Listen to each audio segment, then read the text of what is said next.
morning and welcome to another edition of Dr. Mel's Message.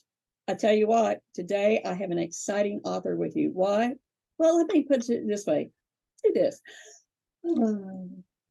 Yeah, that's what you're going to learn. And I know that sounds crazy, but let me tell you, with mindfulness, I got equipped with this theory a couple of years ago after I was in a car wreck. So it changed my life. So when I get a hold of an expert like today's author, you think I'm going to turn down the chance not to show the world about her and her new book that happens to be not only a #1 new release, but a bestseller. So without further ado, I want to introduce you to our author, Tara Nylese. Her book is incredible. Mindfulness in Everyday Life, a practical guide to make mindfulness work for you. Now, let's meet her without further ado. Welcome, Tara. How are you today? Thank you. Thank you for the fantastic introduction. I am great today. Thank you so much for having me here. Love to be with you. Absolutely. First of all, I want to congratulate you, #1 new release and bestseller. Thank you. Yes, I really wasn't expecting that. It was a tremendous honor to receive those. It is, but your topic is a tremendous help to other people. And like I said in my introduction, I got acquainted with mindfulness after I was in a car wreck. And it was my daughter that she's a yoga instructor, Reiki master, and she says, "Mama, we're going to do some mindfulness training on you." Good. So I'm not going to steal your thunder, but let's talk about, like I was brand new to it. What the heck is mindfulness? Right, exactly. Yep, you are not alone. There are so many people who have heard of mindfulness, but really aren't sure what it actually means, or more importantly, what to do to get started, right? Like we hear of it, and a lot of us have heard of meditation too, and it's easy to confuse the two, but I did, yes. meditation, exactly. Meditation and mindfulness are, in fact, two very separate things.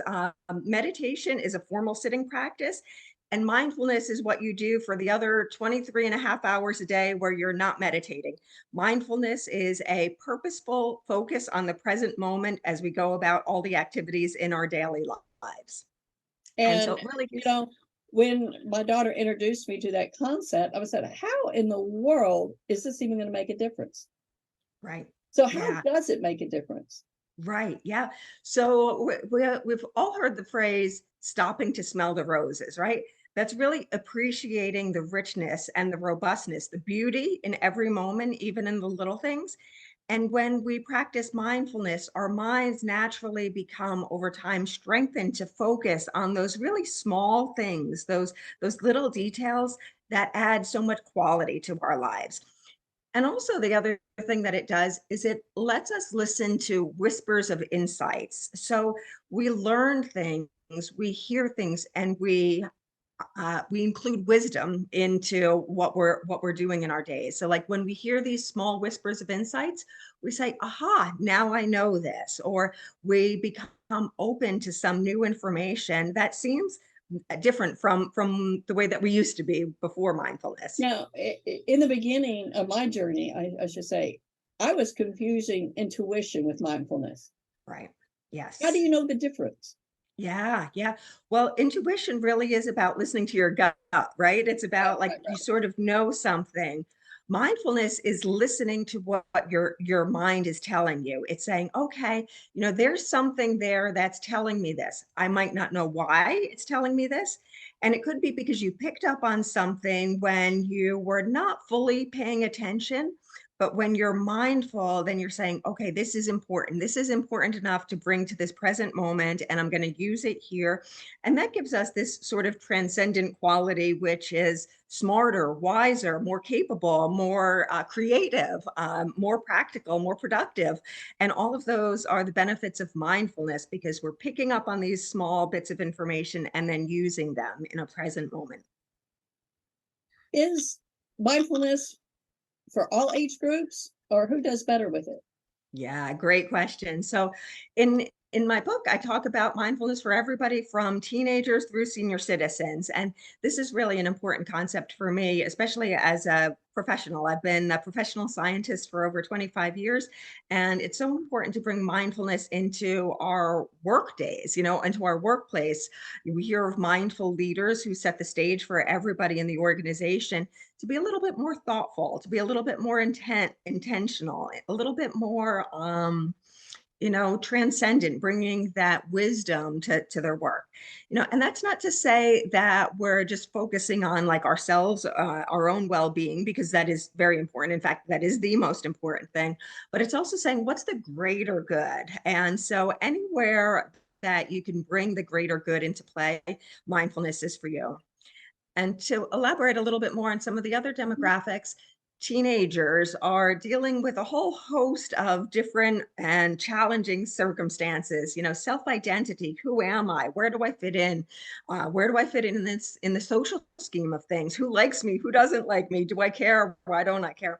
So all of those things come from just a lot of chatter going on in our minds, in our days, in our activities. And so when a teenager is able to bring themselves into the present moment, to focus on themselves, who they really are, to grow that internal sense of self awareness, then they're strengthening their self confidence, they're strengthening their concept of self, and then they're better understanding their place in the social scheme. Likewise with senior citizens, and this is something that I feel is so important because as our bodies age, we lose physical capability. And so it's so important to strengthen our mind and to keep ourselves confident in doing what used to come naturally for us, but now might be more challenging or scary. It could be scary for a senior to go out socially, whereas it used to be totally normal for them. But what we want to do is use mindfulness to say, okay, I'm confident I could go out into the world. I know who I am. I feel good about myself, my mind, my body in the present moment. And I'm going to go out there and do things I love to do. I have a challenging question for you. Is mindfulness a technique or is mindfulness an outcome? Yeah, very, very good question. And yes, it is a challenging question. And so mindfulness truly is a way of life. And so in that regard, it is both a technique and it is also an outcome because it is the fabric of our life. It is everything that we do. And so in order to have the outcome of being a more mindful person, you need to practice techniques. And I do my best to make it easy for anybody to get started. I've been doing a program called 10-Minute Mindfulness for a few years now. And they can And find that, so, wait a minute, they can find that particular program over on your website, right? exactly right. What's the Yes. website? And then continue. I didn't mean to interrupt, but I want to be able to find you. Is 10minutemindfulness.com. There That's you go. TEN. Yes. Perfect. Good. And so using these practices, these 10-minute mindfulness practices, you only need to set aside a few minutes every day. You don't need anything special. You don't need to go to the yoga studio. Just get 10 minutes to yourself in a comfortable, quiet place and turn your focus inward and reconnect with yourself. And then do some of these guided audio practices that are, the links are included in the book, and then they'll take you to the guided audio sessions. So you just sit there and enjoy learning for 10 minutes a day. Really? Yes, yes. And over time, when you create this routine, when you do these practices over and over again, you'll naturally strengthen your mind. And then the outcome will be a more relaxed, more stress-free or stress-reduced way of life. You'll find your inner sense of calm. So even if the world around you is chaotic, then you could still reconnect to that inner sense of calm that we all have inside of ourselves. Now, one of the things I love about you and your book, you've heard the saying, anybody can write a book, but is the book worthwhile? And what makes the author credible to even talk about this subject? In your case, I'm dealing with a licensed therapist here that Yes. practices not only mindfulness, but teaches others through your own practices every day. So I would have to say you're an expert in this field. Well, thank you. I do think expertise is a journey and it's a lifelong journey. So we always have something to learn. In my case, I've been a scientist for over 25 years. I've got a master's of science degree, and then I've also pursued a certification in applied positive psychology from University of Pennsylvania, as well as certification in meditation instruction from the American Association or the American Institute of Healthcare Professionals. And what that allows me to do is bring a professional, scientific, fact and evidence research based approach into mindfulness. It's really about saying that this has been proven through scientific study that doing these practices will give you tools and capability, and over time, you will achieve a reduced stress lifestyle. In fact, with 80% of diseases having some root in stress, we could actually improve our physical bodies just simply by practicing mindfulness techniques. There was one study that was published in the Journal of American, the JAMA Journal of American Medical Association last November, I think it was, and it said that it compared an 8-week mindfulness-based stress reduction program to taking a common anti-anxiety medication, and the outcomes were similar. So practicing Really? mindfulness can be equally as effective as taking a medication, but of course, there's no side effects, and you just need to do it in a few minutes But every day. no side effects. I'll disagree with you for the first time. I think the side effects is living a very positive lifestyle. That's true. And Yes, exactly. I think there are side effects. That's Don't right. mind me Yes. correct you on that, huh? Yeah. No. Good catch. Positive outcome side effects. Positive side effect. I love it. Definitely.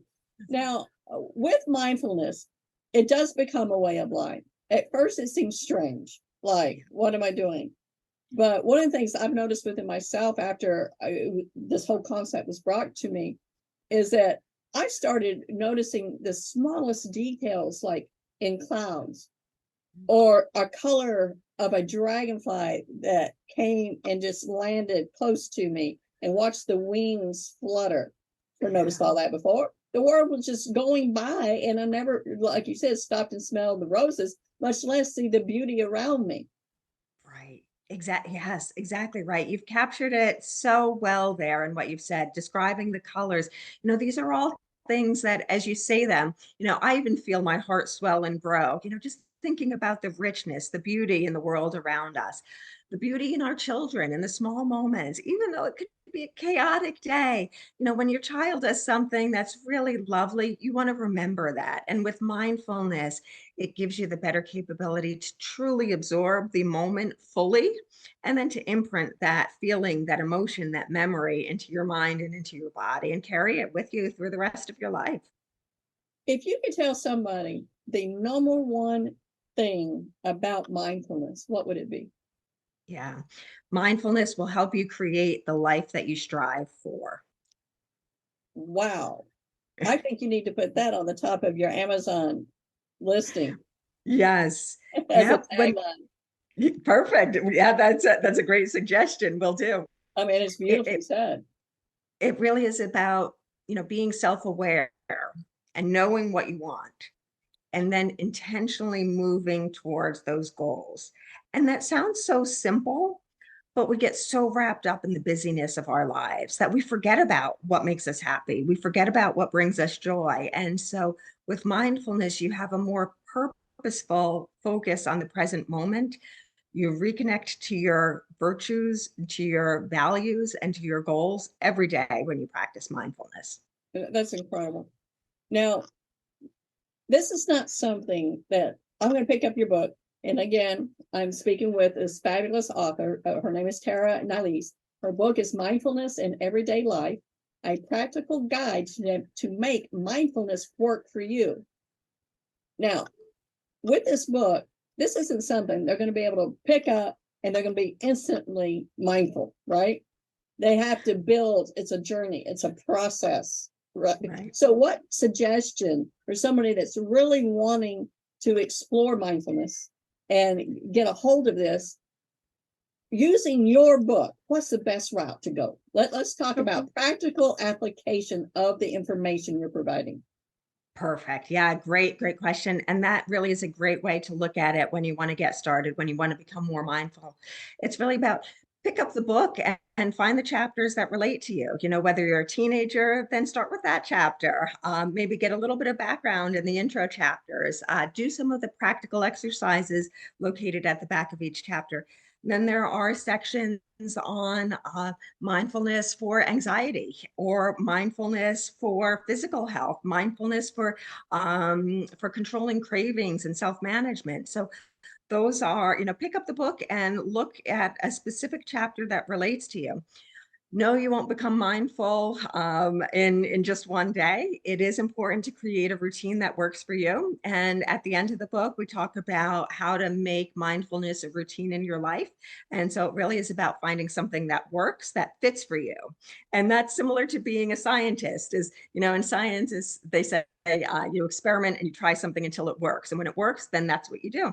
Same thing with mindfulness So it's practice. not failures, it's attempts. Yeah, right. Yes, yes.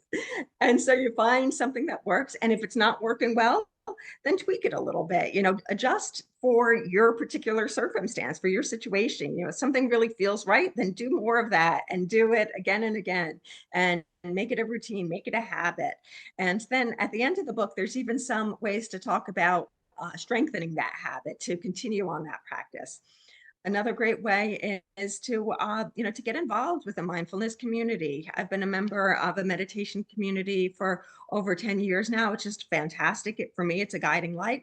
But try it out in a yoga studio, like your daughter, being a yoga teacher, and or find a mindfulness coach to tailor a practice to your specific strengths and your areas for opportunities for improvement. Well, that was a great segue to my next question, because I was literally about to speak about the services that you yourself provide, which include your web-based programming. And in this book, you have the videos, but you also offer mindfulness coaching and Yes. live workshop events. So let's talk about your coaching process, not your process necessarily, but what do you do with somebody? With, Right. let's say, Tara, I need a mindfulness coach. Now what? Right. Yeah, perfect. So I love that you were just about to ask that question. You and I are on the same brainwave, right? I guess because we're We're mindful people. exactly. We're driving together. This is great. I love that. So yeah, so what to do to strengthen a practice and to find something that works for you. So on my website, I do offer videos. So if you've subscribed to my website, you'll get the monthly newsletter, and that also includes various videos for mindfulness. One of the sections that I love is called the Sleep Suite, and it is for people who have trouble falling asleep, or for people who wake up in the middle of the night and their minds are racing. Yes, that's you. And then you could go to the Sleep Suite and pick one of these guided sessions. We have guided sessions on reducing distracting thoughts, or getting a deep night's sleep, a deep relaxing sleep. So find one that works for you. Listen to it as you go to sleep, or listen to it if you wake up in the middle of the night, which is a fantastic way to help you. Because the more that if you sleep better, the more focused and alert you'll be the next day, right? So mindfulness even helps when you're sleeping. Perfect. Now let's talk about your live workshop events. Yes, What perfect. are they? When's your next one coming? Perfect. So I do Mindful Mondays, and that's at 6 p.m. Eastern time on every Monday. Starting over the summer now, we're building out every single Monday, and that's on my Facebook page. And so you could find me and jump in with a Mindful Monday session. They're only 10 minutes long, so anybody could find a little bit of time to find peace amidst their crazy, hectic day. They'll also be recorded, so you can listen So to those them are after. free. I'm sorry? Those are free. Free. Yes, exactly. Well, I Yep. can't So beat that. yes, exactly. And then, so I've also done other live workshops. We have a mindfulness in everyday life event coming up over the summertime at the beach. So a great way to really enjoy the world around us and connect to our inner selves. And on the web-based events, we have special occasions. We had a Mindful Mother's Day event in the past, and then we have future events coming up over the summer as well on the web. That is just incredible, Tara. I am so glad I've had the opportunity to get to know you. We've been working together for a couple of weeks, getting your book out, getting it promoted, and get it to #1, getting the bestseller. And Yes. I couldn't wait just to sit down and talk with you. And I am Yes. so glad I did. And I'm so glad you came on my show, Dr. Mel's Message, because I think my audience is not only going to love you, but this is something that we all can benefit from and we can all use. I sure hope so. Yeah, that is my true passion and goal, is to bring well-being into everybody's lives. Well, what's Everybody next for can you? use. What's next for me? Yeah, that's a great question. So, as mentioned, I completely love my job as a scientist. So that is a good, stable force in my life. And my daughter is home from college, so I enjoy every single minute that I possibly can with her.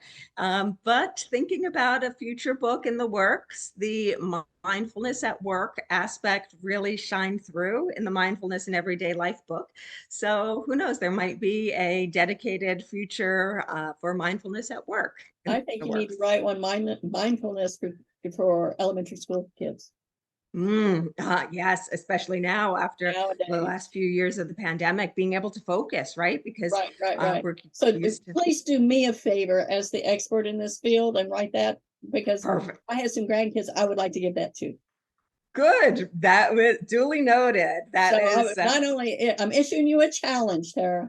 Yes, that is a huge takeaway. And I receive your challenge and I hear you and I respect and honor that challenge. Well, Thank you. thank you. Again, thank you, Tara, for coming on board. You can find her book over on Amazon. I'll give you the link. So y'all just look down, click and buy.